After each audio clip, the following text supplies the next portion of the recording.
మామిడికాయలు మనము బయట కొనుక్కొని తినడం కంటే తోటకెళ్ళి కాయ కోసుకొని తినడం చాలా బాగుంటుంది కదా ఫ్రెండ్స్. అది అందుకనే మేము తోటకైతే వచ్చాము. వాళ్ళు మామిడికాయలని కోసుకొచ్చినాక ఆ కెమికల్ రాసి పండిస్తారు కదా, ఆ టేస్ట్ వేరు. డైరెక్ట్గా పొలం నుంచి తినేది ఆ టేస్ట్ వేరు.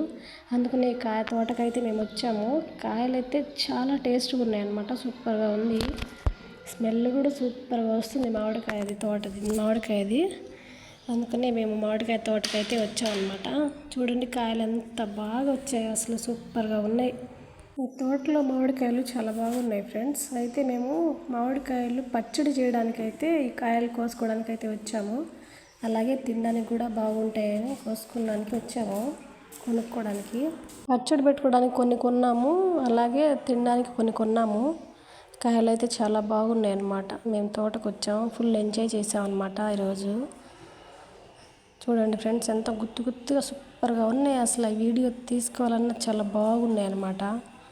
అందుకనే మీరు ఒకసారి చూస్తారని మీకు కూడా చూపిస్తున్నా తోట. తర్వాత ఇంటికి వెళ్ళాక మేము మామిడికాయ పచ్చడి అయితే పెట్టాము. చూడండి తోటలో చాలా కాయలు చెట్టు మీదే పండిపోతున్నాయి. కొన్ని ఏమో కింద రాలుతున్నాయి. చాలా కాయలు వేస్ట్ అయిపోయినాయి ఫ్రెండ్స్. సరిగ్గా తీసేవాళ్ళు లేరు. కాయలు అయితే కింద అయితే ఎన్ని కాయలు ఉన్నాయో, అసలు అంత వేస్ట్ అయిపోయినాయి. గాలికి రాలుతాయి కదా ఫ్రెండ్స్, ఆ కాయలన్నీ కింద పడిపోయినాయి అన్నమాట. మేము వెళ్ళి చూసాము, కాయలు తిన్నాము, కొన్నాము, పచ్చడికి కూడా తీసుకొచ్చాము. ఇదిగో వాళ్ళు కొన్ని పైన కోస్తున్నారు, పాడైపోతున్నాయని కొంతమంది. చాలా బాగున్నాయి ఫ్రెండ్స్. నా వీడియో పచ్చడి చూడండి ఒకసారి, పచ్చడి video. Hi friends, welcome to my channel RMB Chaitra. Friends, ఈరోజు నేను ఆవకాయ పచ్చడి చేస్తున్నాను. అంతకుముందు ఆవకాయ పచ్చడి చేశాను, అది అయిపోయింది బాగుందని. ఇప్పుడు పెద్దక్క వాళ్ళ ఇంటికి వచ్చి చేస్తున్నాను అనమాట. మీరు చూడండి, నేను మా అమ్మ ఎలా చెప్పిందో అదే విధంగా చేస్తున్నాను. నేను ఎప్పుడు ఒకే విధంగా చేస్తాను, ఎందుకంటే అది పాడవకుండా టేస్ట్ బాగా రావాలని. ఒకసారి చేశాను, అది 1 మంత్లోనే మొత్తం అయిపోయింది. బాగుందని చెప్పేసి మొత్తం తినేసారనమాట మా ఇంట్లో. ఇప్పుడు చూడండి, ముందు మనం ముక్కలన్నీ చాలా చక్కగా ఫస్ట్ కాయలన్నీ కడిగేసేయాలన్నమాట. కాయలన్నీ కడిగేసి తుడిచేసి ఫ్యాన్ గాలి కింద ఆరేసుకోవాలి. తర్వాత ముక్కల్ని నీట్గా తడి లేకుండా చక్కగా కట్ చేసుకోవాలన్నమాట. తర్వాత ముక్కలు కట్ చేసుకున్నాక మనము ఆవాలు, మెంతులు బాగా లైట్గా వేపేసి మిక్సీ చేసుకోవాలి, దానికి సపరేట్గా. తర్వాత మెంతులు, ఆవాలు పౌడర్ అయిపోయాక అలాగే మనము కల్లుప్పు తీసుకోవాలన్నమాట. కల్లుప్పుని కొంచెం లైట్గా ఎండలో ఆరేస్తే దాంట్లో ఉన్న తేమంతా పోయిద్ది అనమాట. అప్పుడు లైట్గా తడి లేకుండా చూసుకొని తర్వాత మనం కల్లుప్పుని కూడా మిక్సీ చేసుకోవాలి. అలాగే చిన్న ఉల్లిపాయలని చక్కగా తోలు తీసేసి కల్లుప్పు కూడా మిక్సీ చేసుకోవాలి. తర్వాత మనం కల్లుప్పుని కారంలో రెడ్ కారం అనమాట, చూడు ఎంత కలర్గా ఉందో. రెడ్ కారంలో మనము ఫస్ట్ కల్లుప్పు, తర్వాత మనము మిక్సీ చేసుకున్న పౌడర్స్ ఉంటాయి కదా, ఆవ పౌడరు, మెంతుల పౌడర్ మొత్తం బాగా కలుపుకొని ఆయిల్ని కూడా నేను బాగా హీట్ చేస్తాను ఫ్రెండ్స్. ఆయిల్ హీట్ అయ్యాకనే నేను కలుపుతాను అనమాట. ఆయిల్ బాగా హీట్ ఎక్కాక ఆయిల్లో అవన్నీ ఒకదాని తర్వాత ఒకటి మొత్తం మనము కలుపుకోవాలి. కలుపుకున్నాకే ఆయిల్ కూడా వేసేసేయాలన్నమాట.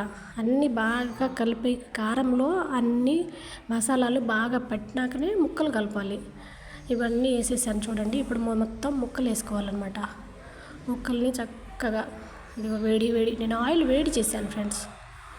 కొంతమంది ఆయిల్ వేడి చేయకుండానే పచ్చి ఆయిల్ని పోస్తారు, ఆ టేస్ట్ నాకేం అంత అనిపించదు. అందుకనే నేను ఇలాంటినే ఆయిల్ వేడి చేసి బాగా బాయిల్ అయ్యాక తర్వాత నేను ఆయిల్ని చల్లార్చాక నేను కలుపుతాను అనమాట. నా ఒక్క చేత్తోనే కలుపుతాను. ఆవకాయని కూడా ఆవకాయ పచ్చడి చేసేటప్పుడు చక్కగా స్నానం చేసి శుభ్రంగా మనం పూజ ఎలా చేస్తామో, పూజ చేసేటప్పుడు ఎంత నీట్గా ఉంటామో దీన్ని కూడా అంత నీట్గా చేస్తేనే సంవత్సరం పాటు చక్కగా నిల్వ ఉంటుందన్నమాట. నేను వేసే పచ్చడి సంవత్సరం పాటు అసలు ఎలా వేసామో అలానే చక్కగా ఉండిద్ది అన్నమాట. అదే టేస్ట్లో ఉండిద్ది. మీరు కూడా ఇలా చేసుకోండి. మొత్తం కలిపాక తాలింపులు వేసుకున్నాను నేను. ఆ తాలింపు చూడండి, అన్నీ కలిపేసి చక్కగా చూడు ఎంత బాగున్నాయి అసలు. స్మెల్ దగ్గర ఉన్నప్పుడు స్మెల్ గమగమా కొడుతుందనమాట. స్మెల్ అయితే చాలా బాగుంది. నేను పచ్చడి చేస్తే 4 ఇల్లులు 10 ఇల్లులు దాకా స్మెల్ అవుతూ ఉంటుంది. అంత బాగా చేస్తాను నేను. మీకు నచ్చితే నా వీడియోని లైక్ చేయండి, షేర్ చేయండి అండ్ కమెంట్ కూడా చేయండి. సబ్స్క్రైబ్ చేయడం మాత్రం మర్చిపోకండి ఫ్రెండ్స్. ఈ జాడి స్పెషల్. ఈ జాడి అనేది మన పూర్వకాలం నుంచి వస్తుంది, మన అమ్మమ్మ తాత వాళ్ళ దగ్గర నుంచి. ఇది మా అక్క వాళ్ళ ఇంట్లో ఉంటే చక్కగా వేసానమాట. కూర అయితే పచ్చడి అయితే చాలా బాగా వచ్చింది. మీరు కూడా నా రెసిపీని ఫాలో అవుతారని అనుకుంటున్నాను. మీకు నచ్చినట్టు చేసుకోండి, లేకుంటే నేను చేసినట్టు చేసుకోండి. పచ్చడి అయితే చాలా బాగా వచ్చింది. Thank you friends. Thank you. Bye bye.